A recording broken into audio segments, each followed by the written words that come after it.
Well, viewers, look where we are and look what we're doing once again. This is the British Motor Museum at Gaydon, and this is the BMC and Leyland Show.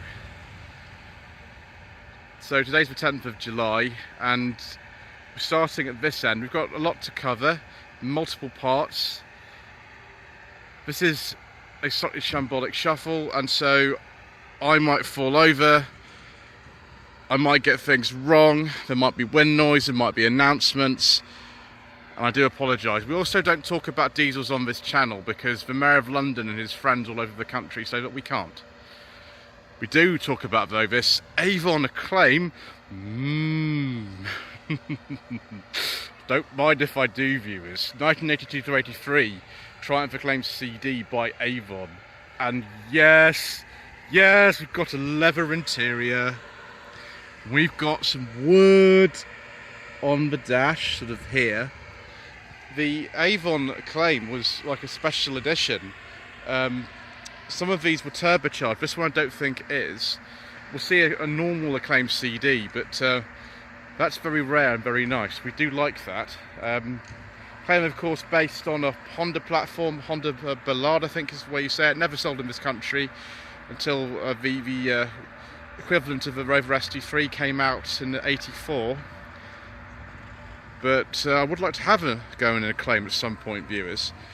I had a neighbour when I was growing up who actually had one of these. I think it was a blue HL on an A plate like this one. So that's an 83, 84. Might have a look, but look at the interior of this one because the window's been left open. There we go. Yes, nice 5-speed gearbox, 1.3 Honda engine, built I think at Cowley these were. This is an automatic one, Triomatic, same age as the other one. Very nice. Yes, viewers. This isn't a CD though because it's not got the electric windows. This one though is a CD, and it was effectively unexceptional last year. In fact, this is the colour that the one our neighbours had was. It was this colour, but it was an HL. This is a CD, 82, 83 registration. This one's also an auto. It's a Honda 3-speed auto in this one, but it was called the Triomatic by the Triumph marketing team. And sadly, this was the last Triumph ever made, this model. It's very nice. So it's a good strong start, and we shall continue and have a look at this aquamarine blue MGB GT. Apparently, according to Captain Reed, who is an expert in MGB, this is an extremely rare colour. I do apologise for the noise coming from the building, by the way, viewers. Not much I can do about that. We're not in the 80s, we're in the 60s. So 69, 70 registration, this particular one. And that is very nice. And of course, with the plug hole of despair, as some people call it, although, to be honest, they made some fine cars during those years. It's just a shame that not all of them kind of lived up to expectations, really. So we're now at a stand which I'm going to get, well, a bit bemused perhaps. These cars are much older than the sort of things I would normally expect to see at the show. Of course, they're very welcome here and everything. Someone's put a gearbox down there. Ooh, 1940 Austin 12 from sort of wartime. This also looks like an Austin 12 of the same kind of era. In fact, all three of these look about the same. It's very difficult to sort of tell with these because, well, there we go. This is a 48 Model 16. This one is also a 16. So the 16, presumably, it's the larger engine, but maybe a 6-cylinder engine. I don't know about this sort of thing, viewers, I'm afraid. All I know is it looks rather nice, and that interior looks rather inviting. I'm not really good at driving this sort of thing, viewers, because it's probably got no synchro on first and maybe not even a brake servo, so that kind of thing makes it tricky for someone like me to drive them and not look like an idiot on the road. Although looking like an idiot on the road is something I do on a frequent basis anyway. Ooh, information card, excellent. Austin A70 Hampshire from 1950. Very nice. Hopefully there's an information card in this one as well. Oh, no, it actually says here it's an Austin. I don't know. I'm guessing this is kind of similar to those others, maybe a 12 or a 16. But yeah, I don't. 16, thank you. See, I have to, it's best if I ask these things before I make terrible mistakes. I saw some of these actually yesterday. We were at Jock's Garage for the social event. Obviously having a little sort of rally. A70 Hereford, I think that's probably an A70 Hereford as well, isn't it? This is a 52. Oh, there's the original sales invoice from Ealing, W5. More brown leather action and horn rims and all kinds of exciting 1950s things. And yes, an opening boot, which you didn't get in some cars of the era. Standard 8 springs to mind immediately. In 53, you didn't get an opening boot. Right, Austin A30, I think. This has got no, A35. Sorry, the rear window on the A30s is incredibly small, so this is an A35. And not sure what year it is. Only enjoyed by our family since 1979. Wow, it's a long time. Still got the exposed hinges and everything. I'm not going to show you how to open a bonnet because that would be a security risk, so I'm not going to show you. But I do know. Austin A40 Devon, 1951. I don't think I've seen so many of these sort of early 50s Austins all together. Obviously, the Austin Counties Club do have some rather nice, tasty treats. And I'm enjoying them right now. So that's an A40 Devon. Presumably these are kind of the same as well. I think the Dorset was a 2-door then in that case.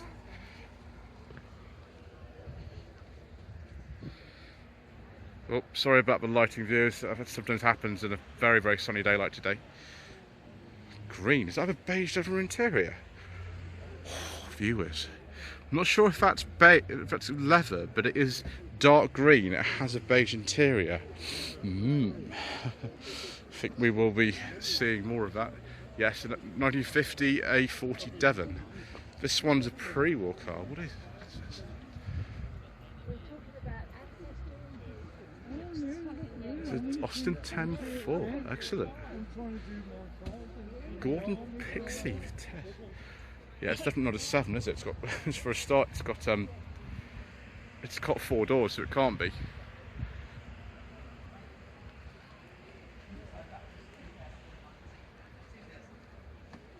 It's so typical of the era, sort of the interior and exterior of these cars. It's another Devon to 49. I think I've seen this before, this Wellsbourne Garage fan. I think this is an A70 from memory. And then another Austin of the era is the A90 Atlantic. I've never seen so many A90 Atlantics together. Total failure, of course. It was the idea to, market a car that, in America that would actually rival the big American things, and it just didn't work really. They seem to have a surprisingly high survival rate. I mean, maybe they thought they were sort of classics when they came out. But yes, just beautiful, beautiful craftsmanship. I've never seen so many of these together before in my entire life. What an absolute joy that is. Umbrella handbrake. I think it'd be free on the tree actually, one of these, wouldn't it? Be free on the tree. Austin, you can depend on it. Oh, that's a lovely colour. This, I think, is the colour I associate most with these Atlantics, is this colour. Maybe because it's similar to the colour of the sea. Who knows?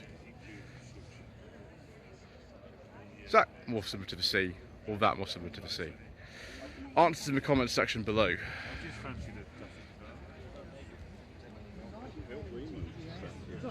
What if you get an automatic gearbox on these? I don't know. Hooded headlamps, of course, a little sort of 50s sort of affectation, and the screen on there, again, it's a very, very 50s. So 52 then, judging by that tax disc. It's interesting, we don't have the A90 or Atlantic anywhere on the car. Austin A40 pickup, registered in 1950 to a farmer in Greenham Common. That is really rather exquisite in terms of the quality of the restoration. Isn't that amazing? Wow. And that's the J40 little pedal car on the back. As you can see by this sort of period advertising there. What is this? It's a Woody. Ooh.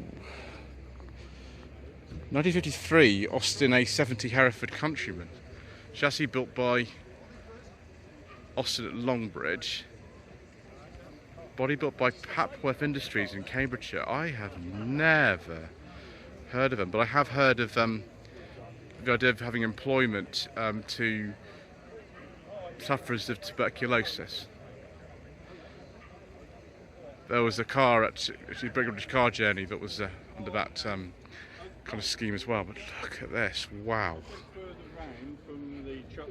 It's just the sort of man hours that would have gone into that. It's absolutely extraordinary.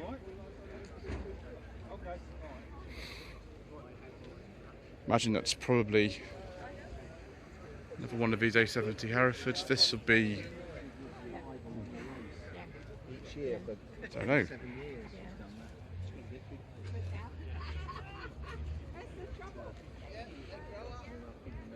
It's one of the ones we had sort of earlier. Unless it's like just a facelift of them or something. Another Austin of the era. This is an A40 Somerset. So we'll just go back a second here. Yeah, it'll be a Somerset then. We have a Hereford and a Somerset. Excellent. We're learning things as we go along. But I do know about these. This is an Austin A40 Sports. They made these, I think, until about 1953. This is a 51. I think there were 1.2 and then later 1.5 engines available from what I remember, but based on the same chassis as those A40 Devons that we've seen. Built by Jensen. We might even see an Interceptor if we're lucky as well, because that was the sort of larger version of one of these. The Interceptor name, of course, being used way before the more famous Interceptors. I said when we get This one's a 52. Presumably the spare wheel is like difficult to store in it or something. When you have a little kit, a continental kit, I think they call them. This would have been an awful lot more expensive than just the normal A40 Dortons and Devons. It's obviously become a long way today. That's why we're having a little nap. So we will continue with Somerset here. What's this? So it's another A40 Somerset, but this one's a sort of drop-head coupe, I think they call these. Look at this colour. Look at that interior. Wow.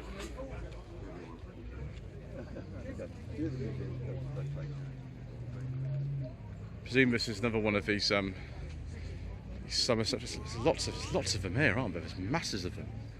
Masses of things here. Very popular colour in the picture is black. You see sort of contemporary films and things like that. You see a lot of black cars. The police use loads of them as well. But there are some other colours available as well, particularly as sort of the economy started booming and things started opening up and rationing ended. People got a bit more optimistic. Yeah, another A40 Somerset's a 53. This one's a 52. I think they are about the same colour, but not quite.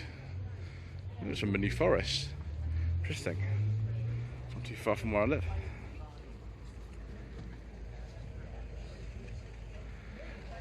What else do we have here? I do like it when people put information sheets on their cars. It makes my job considerably easier. It doesn't eliminate mistakes, but it makes it a little bit easier. So another A40 Somerset. This one's 54. Must be quite a late one.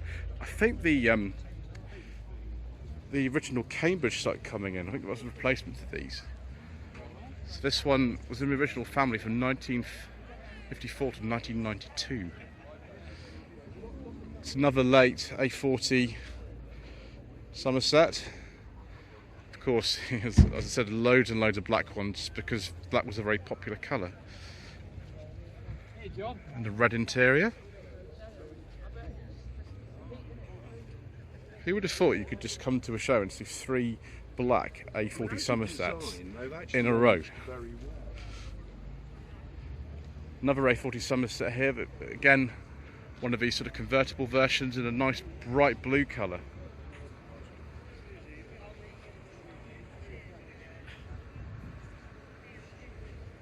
Yes, she is. It's a time when like Austin was seen as a properly assembled car all over the world.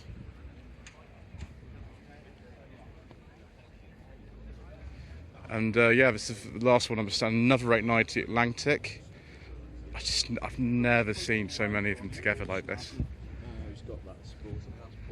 Information sheet, yes, 1951 registration, although built in 1950. This is the straight 6 engine that was also used in, I think, the A70 Hereford had this engine. And of course the Healy 100, same engine too. The sort of BN1 type. I actually sold a BN1 on eBay on behalf of a friend many years ago. There's a useless fact you didn't need to know. Ooh, now there's a Cambridge. There we go. Is that an A90, sort of similar to the Cambridge?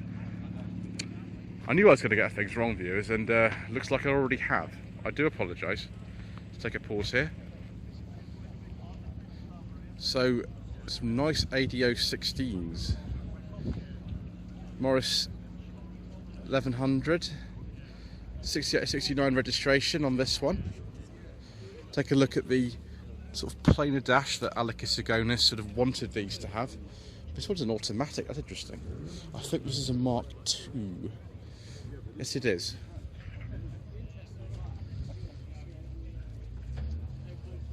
We've got a Riley here. This is a really late Riley. This is one of the last Rileys ever made. It's on a G.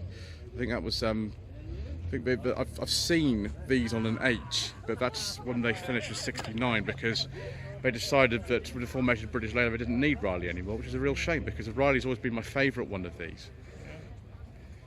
They had, I think the only ones that had a rev counter were the Rileys, and this one certainly does have one.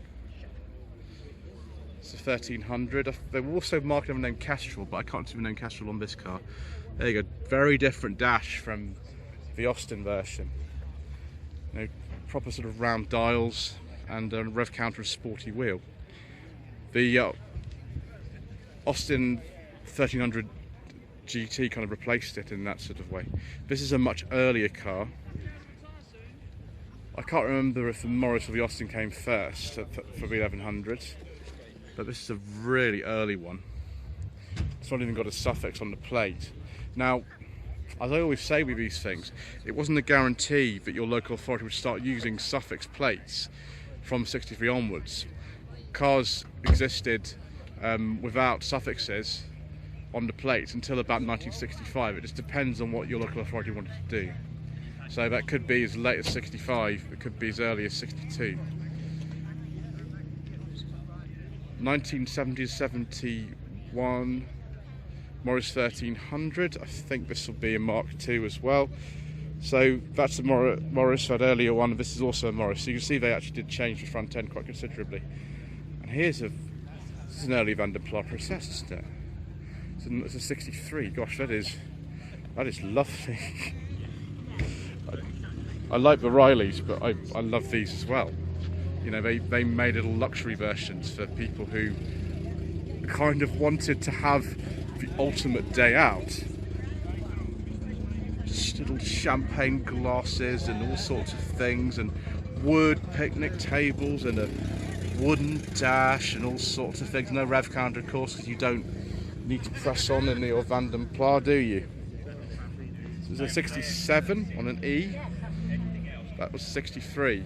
Again, same Same deal here, champagne flutes and bottles of Moet and all sorts of things. That's the lifestyle that they want you to have. And I most certainly agree, because you think about what was on television at the time. It's the Avengers, which heavily featured consumption of champagne. Another Austin here. It's a Mark II. This is a 1300, 68, 69 registration. This is Morris version. I presume this is just before the Mark III on a case, so 70, 71. That's, I think, lime flower, this colour. The Maxi that I drove earlier on this year was that colour. This is the MG version, 67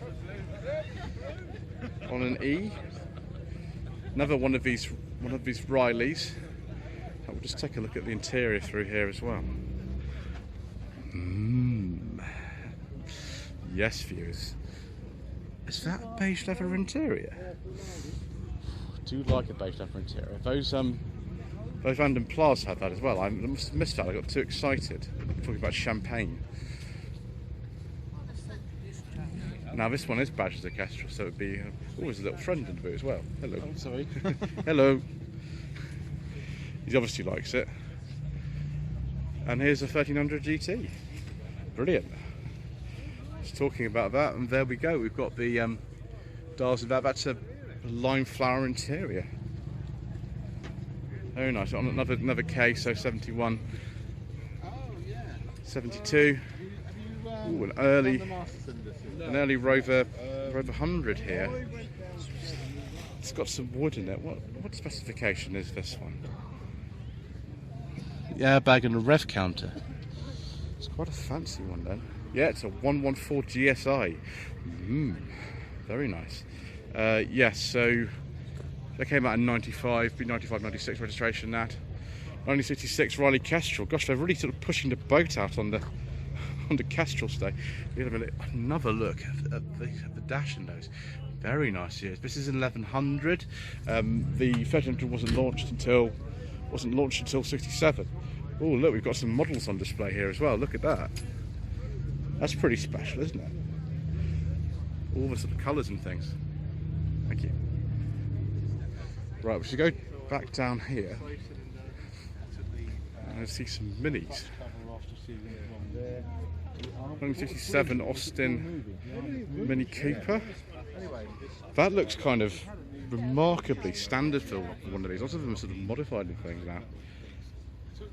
1970-71 Mini here. By 69 they just come under Mini. Oh, it's a very late Cooper S actually. I think they made until 72. It's a minor 1000. This will be with the clappan wipers like that between 56 and 1962. Will be the 948 series of them. That taxi says December 61, so about 61. Right, just a second here, viewers. I was talking about Riley 1300 Kestrels earlier on, and saying the latest one would be on an H, and here is one. So it's a 69 only Riley 1300 Kestrel. Yes.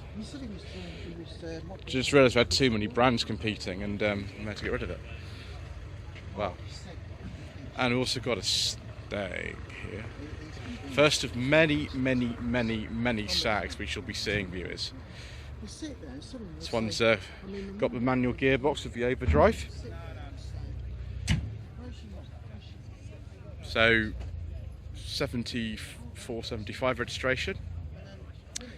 We're seeing many more of those, viewers. Right, let's just go and have a look at some other tasty treats. Looks like we've got some more Triumphs here, viewers. We'll certainly be taking a look at those. 1975 to 76 Triumph 2500 TC. So this was our sort of the alternative to the 2.5 PI. I think 2.5 PI finished, and then there was a 2500S. From what I remember. Oh, viewers. Now that is very special.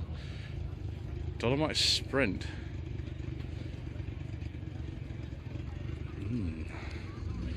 Yes, and this one's got a beige interior. Yes, please, viewers. That is amazing. 78, 79 registration. That one, if I do have a Dolomite Sprint, I would have that colour. Wonder if there'll be any professional spec ones here today. 1980 to 81 Triumph TR7. It's a very late one. They swapped production facilities twice actually. First of all, made in Speak, and then I think it was in Cowley and Solihull. I might have got Cowley and Solihull the wrong way around, but they certainly made them in all those three places. And yeah, they finished production I think late 81. Another late example of a Triumph. This is a Mark III Triumph GT6, 71, 72 registration. I think they finished production in 73. They kept changing the rear suspension in these, based on the same platform as the Spitfire and the Herald and the Test and all that sort of stuff, with the 6-cylinder engine. Very nice period colour as well. Triumph 2500 TC, but this is a pre-facelift one. I don't think that is right. If it's a 2.5 litre engine, it'll be a 2.5 PI. And those were only made, I think, 68, 69 in a pre-facelift. So that had a later engine put in it. That registration might well not correlate with that being an early one of those. I think rubber bumper rubber inserts on the overriders that date back to after 1966, but I might be wrong. Another one of these TR Somerset TR8. This is a TR8, so it'll have the 3.5 litre Rover V8 in it. Another late car, so 80, 81 registration, DU, so quite likely to be owned by maybe British Railways themselves actually. A lot of DU cars were registered just down the road from here. Ooh, another Austin 500 GT. Very nice, another K plate. 71, 72. Much earlier here is this Spitfire. This says there's hardtop on it. I can't remember if this is a Mark III or something like that. G makes it a 68, 69 car. But I think we've had our answer already, because this 67 car, this would be a Mark II. And that has a different front end arrangement.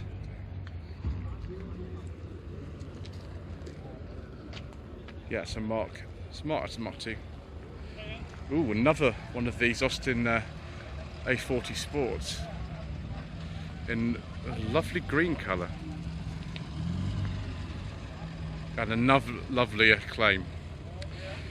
I really can't help myself around here, viewers. I get incredibly excited about this sort of thing, and justly so. Oh, we will have a little look down this row, although I'm not sure what this Corsa's doing here. There's one or two cars here that I don't understand why they're here, but I've just realised if we don't do this little section here, I might well miss it, so we'll go and have a look here. Don't want to miss anything. 1969 to 1970 MGB. We've seen lots of MGBs here today, of course. 1970 to 73 MGB. It's like blaze red, if I'm correct about that. Blaze red, of course, is just orange. Yes. On the right. 2004 MGTF. This looks like a 135 actually. Could be wrong. Yeah, it's a 135, isn't it? Similar to the one that I filmed on No Budget Reviews over 2 years ago. 1965 MGB. Not the earliest ones, because those have different door handles from these, but certainly the earliest steering wheel and interior. A nice luggage rack as well. Very early Morris Mini Minor here. TP, it's a Portsmouth plate. Sort of, I'd say before 1965 with that registration. Please don't touch it. They're worth a lot of money, these really early sort of Mark 1 minis. Another MGB here. This is with the dish wheels, 68, 69. Good idea to put the cover on there. Much later convertible. It's one of these mini convertibles from the early 90s. I'm still doing things by hand though. You've got manual cranking top, manual cranking windows, bits of wood and things, and a big sort of pram hood on the back. That's why they like them though. Yeah, 70. No. We're about 70 now, aren't we? Don't know why I'm making mistakes already, viewers. 94, 95 on an M. So just go and finish down here and have a look at this beautiful Daimler. Yes, please, viewers. Royal purple with the beige leather interior. Daimler Super V8 from 2007. Oh, viewers, look at this. Chrome mirror caps and wood. Oh, viewers, that is very, very tasty. Right, that's enough for part one. Before I get too carried away, thank you ever so much indeed once again for watching part one of the Slightly Shambolic Shuffle around the 2022 BMC and Leyland Show. Please don't forget to subscribe to the channel for many more parts.